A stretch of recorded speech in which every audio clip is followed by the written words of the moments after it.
의에 줄이고 목마른 자는 자에게는 이란 주제로 함께 말씀을 보기를 원합니다. 오늘 본문의 배경을 잠시 보게 되면 이스라엘이 로마의 식민지하에 있었던 시기죠. 로마가 이스라엘을 지배하던 그 시기에 군사적 침략이 있었고 또 정치적인 어떤 압박도 굉장히 심했고요. 그리고 경제적 빈곤이 있었고 또 사회적으로도 굉장히 혼란한 그런 시대를 살고 있었습니다. 그런데 그러다 보니까 이스라엘 백성들의 마음속에는 늘 항상 메시아에 대한 그 소망이 있었습니다.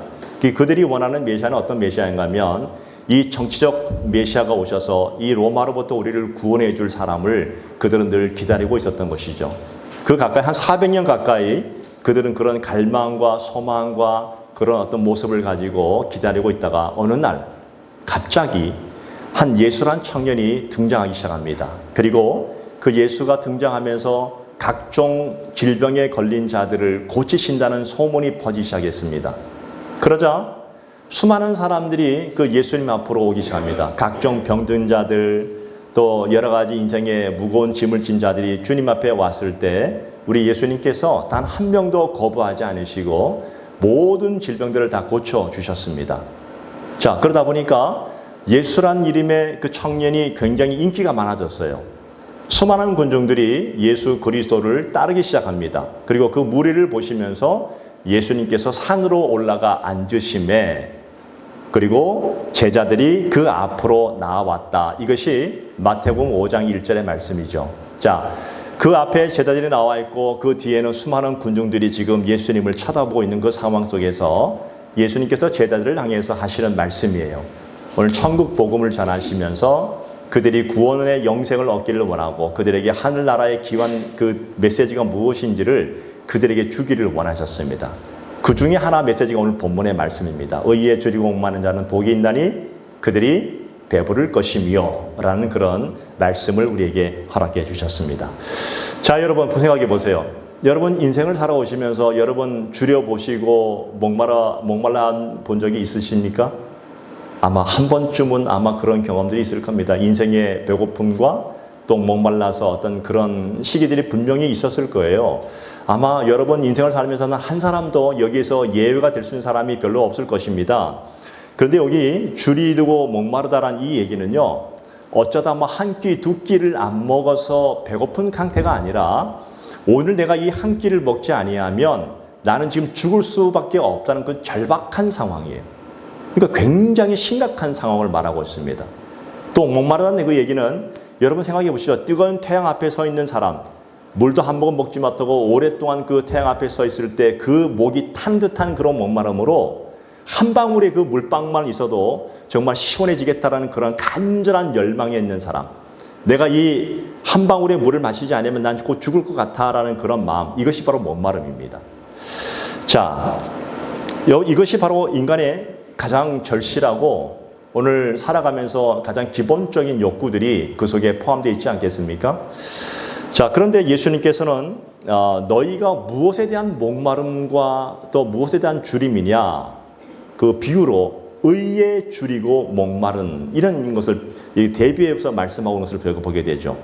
의에 줄이고 목마른 자 이렇게 말씀하십니다. 그 의가 뭘까요? 그 의가 뭔가 이 올바른이라는 그런 어원에서 파생됐는데 올바르다는 뜻입니다. 정확하다, 바르다. 근데 여기서는 주님께서 말씀하신 그 의란 단어는 하나님 앞에서 올바르다 그런 뜻입니다. 하나님 앞에서 질서 정연하고 또 하나님의 뜻 가운데 그 모든 것이 조화롭게 잘 이루어져 가고 있다라는 뜻이 그 속에 포함되어 있는 것이 바로 의란 단어의 모습이죠. 의에 줄이고 목마르다. 인생에서 이 의식주는 가장 기본적이고 가장 본능적이고 가장 절실한 문제 아닙니까? 많은 분들이 얘기할 때 먹기 위해 삽니다 라고 얘기하는 분들이 있습니다. 살기 위해 먹습니다. 똑같은 얘기일 것입니다. 수많은 사람들이 왜 태어나서부터 공부하고 일하고 왜 그렇습니까? 먹기 위해서. 가장 기본적인 거예요. 아무리 고상하고 아무리 많이 배우고 아무리 권력을 가졌다 할지라도 한 3일만 굶겨보십시오. 똑같은 인간의 본능을 가지고 태어난다는 것입니다. 그런 모습이 드러나는 거예요. 그 인간의 가장 원초적인 본능은요, 먹지 못할 때 드러나는 것을 저희가 보게 되다는 사실이죠. 근데 가장 절실한 이 문제인 것처럼 신앙생활에서 오늘 예수 그리스도를 나의 구주로 고백한 신앙생활에서의 의라는 문제는 가장 중요하고 가장 절실한 문제라고 지금 만시해주고 있는 거예요. 그래서 마태복음 6장 33절에 보게 되면 너희는 먼저 그의 나라와 그의 의를 구하라. 주님께서도 그렇게 말씀하시는 거예요. 여러분 생각해 보십시오. 먹고 마시는 것이 일생 동안 이게 반복되어지는 거 아닙니까? 그죠? 그냥 내가 싫다고 중단해서 되는 문제가 아니에요. 이거는 뭐 저축하는 문제도 아니에요. 그냥 예를 들어서 내가 4일분에 뭐 음식을 한꺼번에 많이 먹어서 배가 불러요. 그럼 지금부터 4일 동안 내가 굶어야겠다. 그런 문제가 아니에요. 그냥 내가 4일 식량을 한꺼번에 먹었다 해가지고 4일을 굶는다? 저축한다? 그런 개념 자체가 아니라는 것입니다. 동일해요. 우리의 신앙생활도 마찬가지입니다. 예를 들어서 내가 의로운 존재가 되는 것은 내 힘으로 될 수가 없습니다. 의로운 존재는 오직 하나님의 은혜로만 될 수 있는 것이고 또 의롭게 산다는 그 문제는 좀 다른 차원이겠죠. 의롭게 산다는 것은 그냥 내가 지금 한번 잘 삶으로 해서 끝나는 문제가 아니라 매일매일 그런 의로운 삶을 살아갈 때 이것이 우리에게 진정한 의가 된다는 거예요. 의로운 존재는 하나님이 주셨지만 의롭게 살아가는 문제는 계속해서 하나님 앞에서 믿음으로 살아가는 거예요. 그래서 신앙생활은 저축이 아니에요. 믿습니까? 신앙생활은 절대 저축이 아니라는 겁니다. 그냥 매일매일 그 믿음의 길을 중단 없이 우리가 걸어가는 그런 문제예요. 그러니까 이따금씩 우리는 만날 때 그런 얘기 하잖아요. 아, 목사님, 저는 옛날에 신앙생활 잘했어요. 저는 옛날에 신앙생활 정말 성령 충만해가지고 진짜 괜찮았어요. 언제요? 한 30년 전에, 한 20년 전에 괜찮았어요. 좀 쉽게 해볼까요? 목사님, 저는 어떤 옛날에 한 10년 전에 한 호텔에서요, 정말 맛있는 음식을 먹었어요. 그런 거와 똑같은 거예요. 예. 그때 내가 성령 충만한 것이 지금까지 이어져 왔으면 너무나 감사하죠. 근데 그 성령 충만함은 매일 지금까지 이어져 와야 된다는 거예요. 그날 그때 한번 맛있는 음식을 먹었다 해가지고 그 다음부터는 음식을 안 먹습니까? 그러면 굶어 죽어요. 영적 생활도 마찬가지입니다. 영적 생활도 내가 큰 은혜를 받았다고 하지만 그 큰 은혜 받은 것을 가지고 기억하고 살면서 매일 하나님 앞에서 그런 경건의 삶을 살아갈 때 의롭다라고 우리는 그렇게 말할 수 있게 되는 것이죠. 또 한편 생각해 보게 되면 이런 의미로 생각해 볼 수 있습니다. 줄이고 목마르다라는 뜻은요, 지금 내가 살아있다는 증거 아닙니까? 그렇죠. 여러분, 한 끼를 굶고 두 끼를 굶으면 배가 고파요, 안 고파요? 물론 다이어트 한다고 안 먹을 수도 있지만 한 끼를 안 먹고 두 끼를 안 먹으면요 배가 고픕니다. 무슨 뜻일까요? 내가 살아있다는 증거예요. 네. 이미 죽은 사람은요, 내가 뭐 목말라 하지도 않고 주려 하지도 않습니다. 죽은 사람은 아무것도 행동할 수 없어요. 반대로 여러분, 내가 몸이 아프고 병든 사람에게서 나타나는 특징이 가장 뚜렷한 게 뭔가 하면 식욕이 없다는 거예요. 내가 병이 들고 아프면요 밥맛이 없어져 버려요. 골골거리는 거예요. 몸이 날로 새하게지면서 제대로 먹지도 못하고 마시지도 못합니다. 그리고 우리는 그런 사람을 바라볼 때 뭐라 말합니까? 억지로라도 먹어야 됩니다. 억지로라도 먹어야 삽니다라고 그렇게 말하고 있지 않습니까? 네. 그러므로 여러분, 먹을 때가 되어서 먹을 것을 찾는 거하고 마실 것을 찾는다는 그 의미는요, 내가 지금 건강을 위해서 필요하다는 거예요. 삶의 생존의 가장 기본적인 욕구들을 위한 것입니다. 마찬가지예요. 오늘 여러분의 신앙생활도 마찬가지입니다. 영적 생활도 마찬가지입니다. 내가 영적으로 줄이고 목마르다는 의미는 내가 지금 영적인 본능으로 내가 그분을 찾지 않고 그분을 먹지 아니하면, 내가 그것을 그렇게 살아가지 아니하면 내가 살 수 없다는 거예요. 오늘 여러분 왜 예배를 드리십니까? 예배를 안 드리면 살 수 없는 거예요. 이게 바로 뭡니까? 먹는 거예요. 마시는 거예요. 여러분 왜 말씀을 봅니까? 먹어야 됩니다. 말씀은 영의 양식이라 하잖아요. 기도는 영의 호흡이라 하잖아요. 왜 기도합니까? 그렇게 하지 아니하면 우리는 굶어 죽어요, 영적으로. 그래서 여러분이 영적으로 줄이고 목마르면 지금 여러분은 살아있는 거예요. 믿습니까? 살아있는 거예요. 자, 그렇다면 오늘 예수님께서 의에 줄이고 목마르다라고 말씀하셨을 때 도대체 의에 줄이고 목마름이 도대체 무엇을 말씀하고 있는 것일까? 저는 세 가지를 보기 원합니다. 첫 번째는 하나님께로 돌아오기를 갈망하는 것입니다. 하나님께로 돌아오기를 갈망하는 거예요. 여러분 누가복음 신약성경 누가복음 15장에 보게 되면 둘째 아들이 어느 날 아버지께 재산을 달라고 하잖아요. 그죠? 재산을 달래가지고 미리 유산을 상속받아가지고 아버지를 떠났습니다. 왜? 집이 싫었어요. 저 넓은 곳에 가가지고 살아오고 싶었던 거예요. 집이 깝깝했어요. 그래서 상속받은 유산을 가지고 타국 먼 나라로 가가지고 돈이 있으니까 허랑방탕하게 살았던 것 같아요. 보니까. 근데 그 허랑방탕도 잠깐이지. 돈이 한 푼도 없는 순간 곁에 아무도 남지 않았습니다. 그때부터 생존의 위협을 느끼는 거예요. 할 수 없이 돼지를 치면서 돼지가 먹는 쥐엄 열매를 그 먹는 순간에 그 둘째 아들의 마음속에 너무나 처량한 거예요. 여러분 이 얘기는요, 내가 이거를 안 먹으면 안 되는, 이걸 꼭 먹어야지만 살 수밖에 없다는 그런 생존의 처절한 본능 아닙니까? 돼지나 먹는 쥐엄 열매를 그가 바라볼 때 그 순간 그의 머리에 떠오른 것은 우리 아버지 집은 풍족한데 내가 왜 떠나가지고 이런 일을 했을까 후회하는 거예요. 그리고 마음을 돌이켜서 다시 아버지 집으로 돌아가기로 작정합니다. 그리고 아버지 집으로 돌아가는 과정 속에서 그 마음 속에 내가 아버지 집에 가더라도 아버지의 아들의 대우를 받는 것이 아니라 그냥 그 집의 하인의 한 사람으로도 내가 대우받더라도 아버지 집으로 돌아가야겠다. 왜? 그 집은 풍족하니까. 아버지가 계시니까.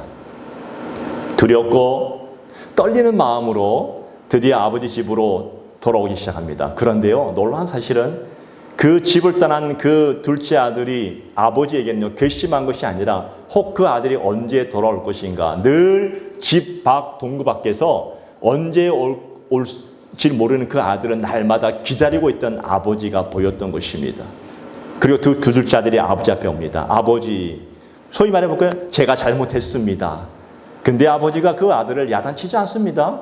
그냥 안아주십니다. 그리고 이렇게 말을 합니다. 오늘 내 아들이 죽었다가 살아났고 잃었다가 다시 얻었다. 너무나 감사하다는 것입니다. 그리고 그 아들을 위해서 잔치를 베풀겠노라 하는 거예요. 그 아들은요, 잔치를 받을 만한 자격이 없는 아들이었습니다. 왜? 이미 재산을 상속받아서 간 아들이었고 살아있는 아버지 앞에서 재산을 상속받는다는 얘기는 아버지를 죽은 자처럼 여기겠다는 겁니다. 근데 그 아버지는 단 한 번도 아들을 원망하지 않습니다. 그 아들이 돌아왔을 때 그대로 안아주시고 그 아들을 위로해 주시고 격려해 주시고 좋은 옷을 입히고 금가락지를 끼고 잔치를 베풀어 주시는 것입니다. 왜 그랬을까요? 아버지는 그냥 그 아들이 돌아온 것만으로도 기쁜 것입니다. 그리고 그 아들이 돌아온 그 자체가 그 아버지에게 큰 기쁨이었다는 것입니다.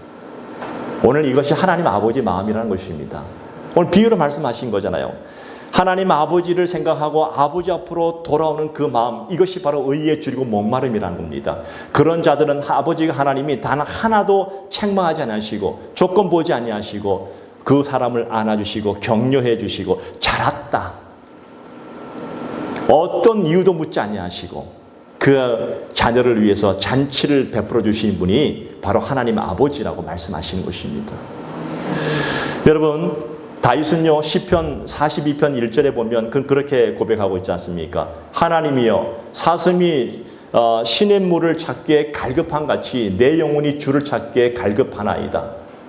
목마른 사슴은요, 본능적으로 시냇물을 찾아가는 거예요. 근데 내 영혼이 갈급하니까 하나님을 찾겠다는 겁니다. 여러분, 다윗을 보시기 바랍니다. 여러분, 다윗은 그의 평생에 살아가면서 한 번도 범죄하지 않았을까요? 아니요. 그런 심각한 범죄를 저지른 사람이었습니다. 그런데도 불구하고 다윗은 늘 내 영혼이 목마른 사슴처럼 늘 잘못을 저질렀어도 하나님께로 가는 거예요. 근데 하나님은 다 용서해 주시는 거예요. 사람의 생각으로는 우린 그러잖아요. 한 번 잘못하고 두 번 잘못하면 더 이상 볼 낯이 없으니까 더 이상 못 가겠어야 하지만 하나님, 우리가 어떤 잘못을 저지르라도 하나님 앞으로 나오는 순간 하나님은 그 사람을 안아주십니다. 잘했다. 위로해 주십니다. 격려해 주십니다. 결국 그 다윗을 뭐라 말씀하십니까? 내 마음에 합한 사람이다 말하고 있지 않습니까? 누가복음 19장에 보게 되면, 신약성경 19장에 보면 여러분 삭개오라는 사람이 나와요. 근데 이 삭개오는요, 그 당시 같은 민족인 사람, 같은 동족인 사람들에게 무시받고 그리고 매국노라는 그런 질타를 받던 사람이었습니다. 왜 그런가 하면 로마의 식민지하에 있었을 때는요, 식민지하에 있는 모든 사람들은 로마에 세금을 바쳐야 되는데 이 세리들이요, 뭐 했냐면 세리들은요, 세금을 받을 때 로마가 정한 세금보다 더 많은 세금을 거둔 거예요. 그리고 로마 정부에 정한 그 세금을 주고 남은 세금은 다 본인들이 착복한 거예요. 근데 이 삭개오는요, 세리대의 장이요. 그러니까 모든 세리를 건드리는 장이었으니까 얼마나 많은 걸 착복했을까요? 그러니까 많은 사람들이 세리하면 굉장히 싫어했어요. 이 매국노 아니야? 자, 그러다 보니까 이 삭개오의 마음속에 늘 마음에 근심이 왔어요. 두려움이 있었어요. 그 양심의 고민이 너무나 이게 괴로워서 막 괴로워한 적도 한두 번이 아니에요. 이 문제를 풀을 수 있는 사람이 없어요. 주변에 아무리 봐도. 모든 사람이 삭개오를 손가락질하고 질타하는 거니까 얼마나 괴로웠을까. 어느 날 삭개오가 사는 여리고로 예수란 분이 그 앞을 지나간다는 소문을 듣게 됩니다. 혹시 그 예수는 그다음 소문이 다 났거든요. 그 예수는 죽은 자도 살리시고 병든 자도 고치시고 각종 귀신도 쫓아내시는 그분이다. 그분이 메시아라고 하는 소문을 듣고 있었단 말이죠. 혹시 내 문제를 그 예수님은 고쳐주지 않으실까? 해결해주지 않으실까라는 그런 기대감이 있었어요. 어느 날 예수님이 자기가 있는 그 앞으로 지나기 시작합니다. 그리고 삭개오가 그 예수를 한번 보기 위해서 딱 했는데 한 가지 장애물이 있었습니다. 그게 뭔가 하면 삭개오는요, 보통 사람보다 키가 훨씬 작았어요. 너무 작아가지고 자기 키로 예수를 볼 수가 없는 거예요. 왜? 사람들이 앞에 가로막고 있으니까. 어떻게 했습니까? 바로 그 옆에 보니까 돌 무화과 나무, 성경에는 뽕나무라 나오는데 돌 무화과 나무, 큰 나무가 있으니까 삭개오는 세리의 장이었지만 그 모든 것을 다 버려두고 체면 버려두고 그 돌 무화과 나무 위로 막 기어 올라갔습니다. 올라가서 예수님이 지나가는 장면을 구경하기를 원합니다. 그게 구경하고 있었습니다. 예수님이 수많은 군중들의 환호를 받으면서 그 앞을 지나가실 때 예수님이 길을 가다가 걸음을 멈추셨습니다. 그리고 눈을 돌리셔서 그 나무 위에서 자기를 쳐다보고 있던 삭개오와 눈을 마주치죠. 그리고 이렇게 말씀하십니다. 삭개오야, 내려와라. 내가 오늘 너희 집에서 유하야겠다. 그 얘기를 듣는 순간 삭개오는 깜짝 놀랐습니다. 그리고 그 예수님을 모셔서 그 자신의 집으로 초대했습니다. 그리고 그렇게 같이 예수님과 식사하면서 예수님의 얘기를 듣는 순간 삭개오의 마음에 있던 모든 무거운 짐들이, 모든 괴로움들이 일거에 다 해결되는 그런 모습을 그가 경험하게 됩니다. 그 답답했던 모든 것들을 다 해결하고 하늘의 평화가 무엇인지를 경험하게 됩니다. 지금까지 삭개오는요, 그의 우상은 재물이었습니다. 키가 작았습니다. 사람들이 무시했습니다. 내가 재물을 많이 모아서 사람들에게 무시당하지 않아야겠다는 그런 마음으로 엄청나게 사람들의 손가락질을 당하면서도 재물을 모았는데 이제 내 삶의 의미가 재물이 되는 것이 아니라 이제 바뀌셨습니다. 예수 그리스도, 그분이 내 삶의 의미가 되어지는 순간 그는 더 이상 재물에 연연하지 않게 됐습니다. 어떤 일이 있었습니까? 썩어서 없어지는 그런 재물이 아니라 그 모든 재물을 가난한 사람들을 위해서 나누어 줄 수 있는 그런 신앙의 영적인 만족감을 그가 누릴 수 있게 되었다는 것입니다. 뭡니까 여러분? 간절함이에요. 간절한 열망으로 바라보면 주님은 만나주신다는 것입니다. 그게 돌아온다는 의미예요. 여러분. 오늘 여러분들이 예배를 드리면서 오늘 여러분의 마음속에 주를 향한 그 간절한 열망이 있다면 주님은 단 한 명도 예외하지 않고 그 모든 여러분들을 만나 주실 줄로 믿습니다. 그게 아버지 하나님이세요. 너 잘못했잖아. 너 옛날에 심각한 범죄 저질렀잖아. 너 양심이 있니 없니? 절대 그러지 않으십니다. 어떤 범죄 속에 있든 어떤 환경 속에 있든 간에 관계없이 하나님은 여러분이 그 앞으로 나와서 갈망하면 만나주시고 그냥 아무 이유 묻지 않으시고 품어주시고 내 자녀라고 말씀해 주십니다. 두 번째로 의에 줄이고 목마름이란 오직 하나님만 바라보는 것입니다. 따라합시다. 오직 하나님만 바라보는 것이다. 하나님도 바라보는 것이 아니에요. 여러 가지 대안 중에 하나가 하나님이 아니라 오직 하나님만 바라보는 거예요. 이게 의에 줄이고 목마름이라는 뜻입니다. 여러분, 기독교 역사를 보게 되면 교회가 언제 타락하고 언제 믿음이 식었냐 하면 가장 어려움이 없을 때였습니다. 육체적으로 편안할 때, 뭔가 풍족할 때, 그때 기독교는 심각한 위기를 겪기 시작합니다. 사단이 가만두지 않습니다. 온갖 시기와 분쟁과 갈등과 전쟁을 일으키면서 성도들을 달콤하게 유혹하면서 미혹하면서 그냥 그 신앙에서 멀어질 수 있는 그런 모든 일들을 저지르는 것이 누군가 하면 이 사단의 역사라는 것입니다. 언제? 편안할 때였습니다. 평화가 있다 싶은 그런 시기에 당연히 우리는 마음도 편하고 삶도 편하고 풍족하면 하나님을 더 바라볼 것처럼 느껴지지만 그렇지 않다라는 거예요. 오히려 그때는 마음이 더 해해져서 어떻습니까? 마음이 부패해지고 점점 멀어지고 점점 내 생각대로 살아가는, 내 소견대로 살아가는 그런 모습들이 너무나 많이 있더라는 것입니다. 마찬가지입니다. 언제 사람들이 영적으로 여러분 시험에 빠진 줄 아십니까? 내가 어려울 때, 정말 어렵고 괴로울 때는요, 별로 시험에 빠지는 사람 별로 없어요.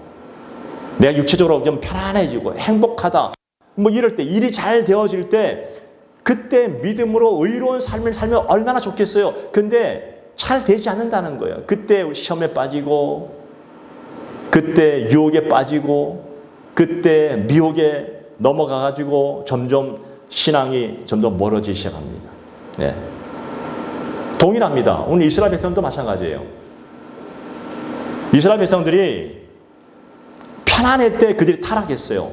평안할 때 그들이 어떤 일이 벌어지면 시험에 빠지고 결국 그들은 나라를 잃고 수천 년을 헤매기 시작합니다. 구원의 삶을 주신 주님을 바라보지 않고 자신들의 욕망대로, 자신들의 욕심대로 부정부패를 저지르는 그 모습. 그들은 하나님을 바라보지 않았습니다.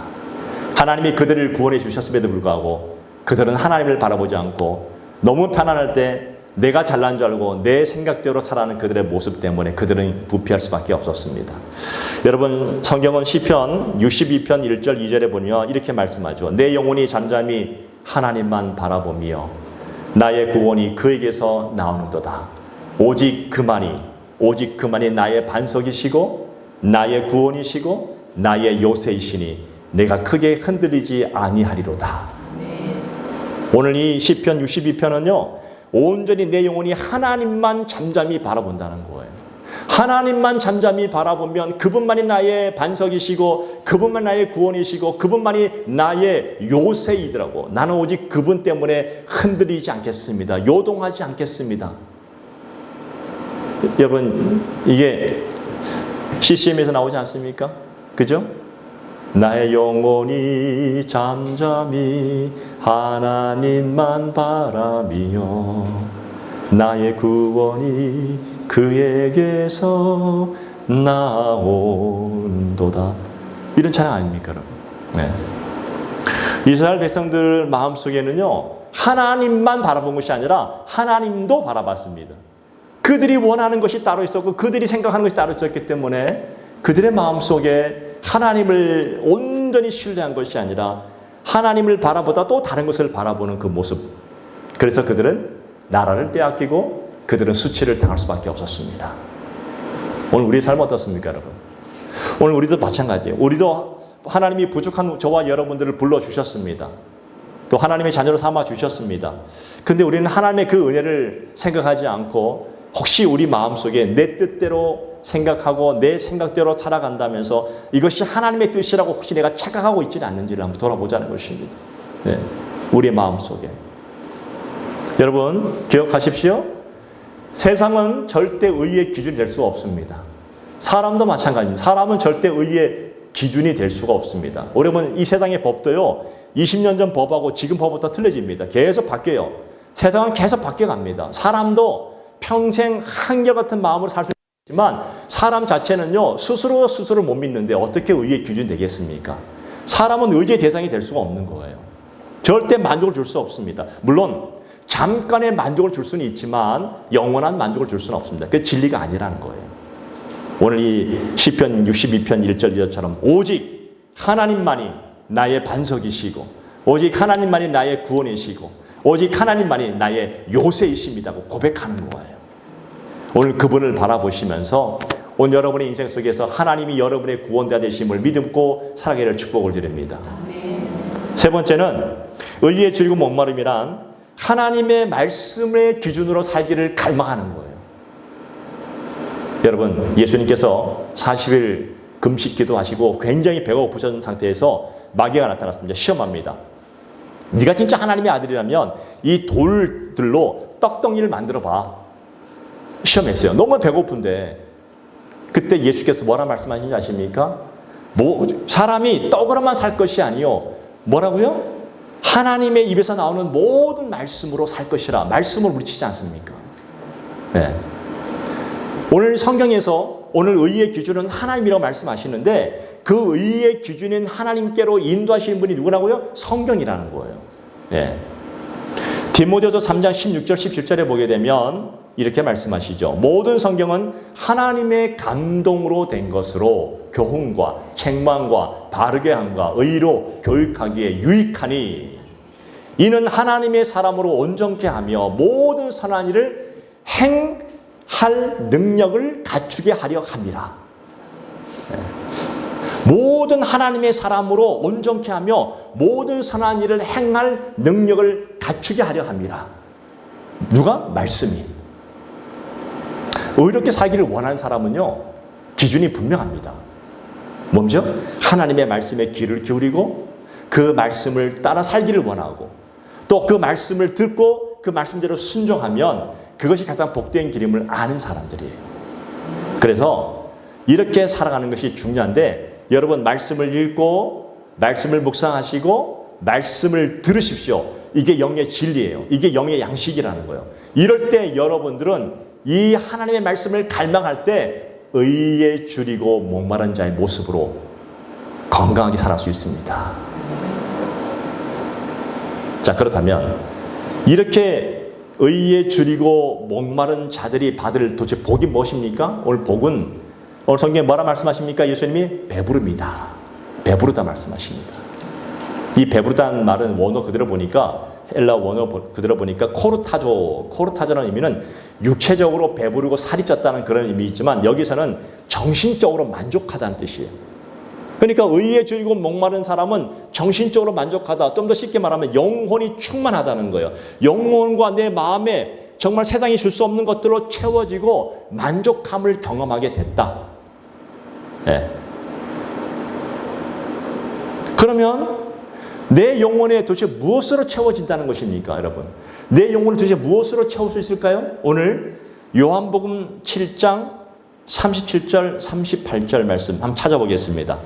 자, 요한복음 7장 37절과 38절. 도대체 무엇으로 우리의 영혼을 배부르게 할 수 있을 것인가? 무엇으로 내 마음을 만족하게 할 수 있을 것인가? 오늘 성경이 정확하게 말씀해 주고 계십니다. 한번 읽어보겠습니다. 시작.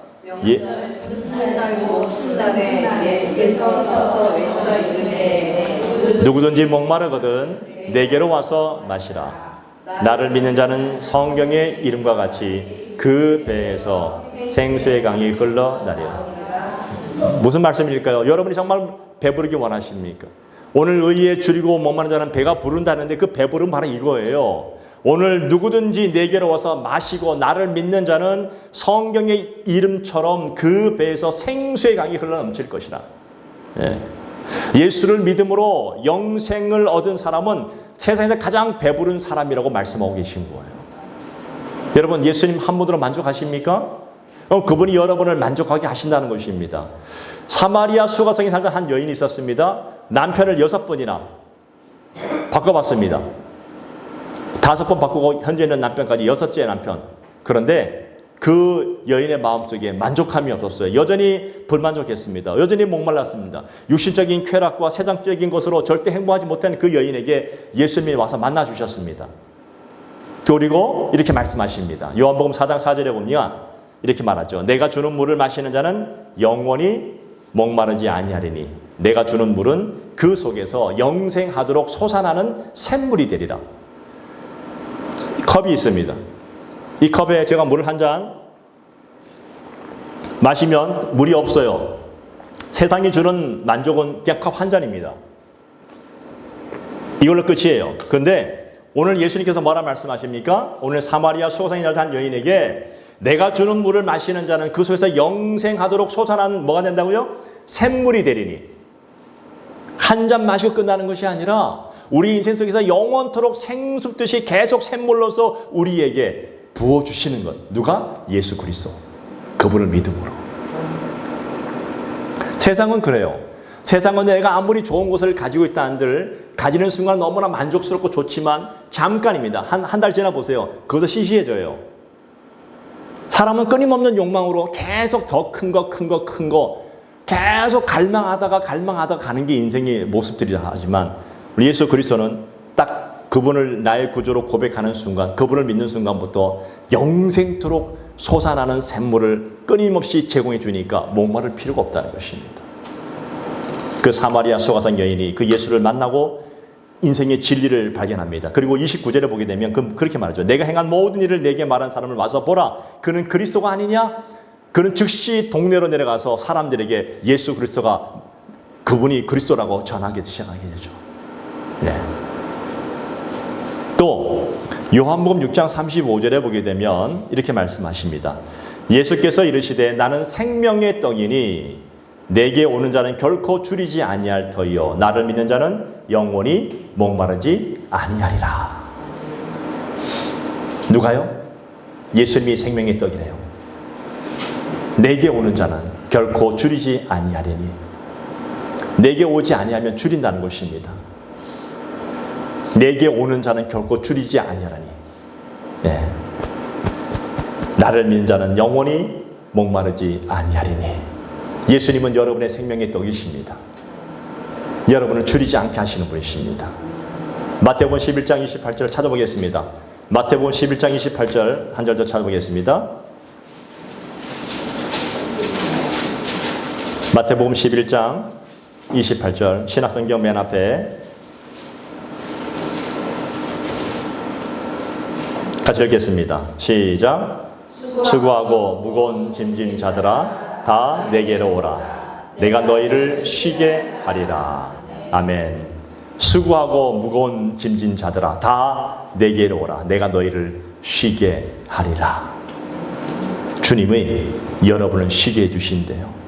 인생의 모든 무거운 짐을 벗어주시고 영원한 생수가 되어주시고 영원한 생명이 떼어주신 분이 누구라고요? 예수 그리스도. 그분을 믿는 것입니다. 그분을 믿음으로 저와 여러분들이 오늘 영혼이 만족하고 배부름을 경험하게 될 줄 믿습니다. 세상에서는 먹는 것으로 배부르지만 오늘 주님 앞에 나오면 예수 그리스도가 주시는 영원한 생수로 그분이 주시는 떡으로 우리는 영원한 배부름을 경험하게 될 줄로 믿습니다. 그게 바로 믿음이라는 것입니다. 종교개혁자 마틴 루터가 어느 날 자기 기르는 개를 앞에 한 마리 두고 이렇게 빵을 손에 들고 빵을 하나씩 먹으면서 커피를 마시고 있었습니다. 근데 좀 먹다가 약간 이상해서 보니까 기르던 개가 그 눈길이 다 손에 빵에가 있는 거예요. 빵이 위로 가면 눈길도 고기로 빵을 쳐다보고 밑으로 가면 밑을 쳐다보고 옆으로 가면 옆을 쳐다보는 거예요. 뭐가요? 개가. 네, 빵을 먹고 싶었던 거예요, 개가요. 그래서 루터가 그 빵을 가만히 내놓고 그 개에게 빵을 줍니다. 주고 난 다음에 즉시 그 자리에서 기도하기 시작합니다. 이렇게 기도합니다. 깨달은 게 있었어요. 하나님, 제가 기르는 저 개가 주인의 손에 쥔 이 빵을 있는 곳에 눈을 향해서 따라가듯이 위로 가면 위로 보고 밑으로 보면 밑으로 보고 옆으로 보면 옆을 보는 그런 눈길처럼 종의 눈이 허탄한데 한데 어디다 눈을 팔지 않게 하시고 오직 주님만 바라보게 하여 주시옵소서. 루터의 고백이었습니다. 그리고 내 눈을 열어 주시옵소서. 다른 것에 눈길을 돌리지 않게 하시고 오직 나의 주인이신 하나님의 손길만 바라보게 하옵소서. 여러분 말씀입니다. 점점 가면 갈수록 세상은 우리의 눈을 현란시킵니다. 우리는 세상에서 하나님의 말씀 절대 기준으로 살아가지만 우리는 자꾸만 세상의 것에 자꾸 눈을 휘둘 때가 있습니다. 그때마다 우리의 시선은 하나님께로 정확하게 두시고 살아간다면 하나님은 여러분을 진리의 길로 인도하여 주실 줄로 믿습니다. 오늘 우리에게 이러한 목마름이 필요하다는 겁니다.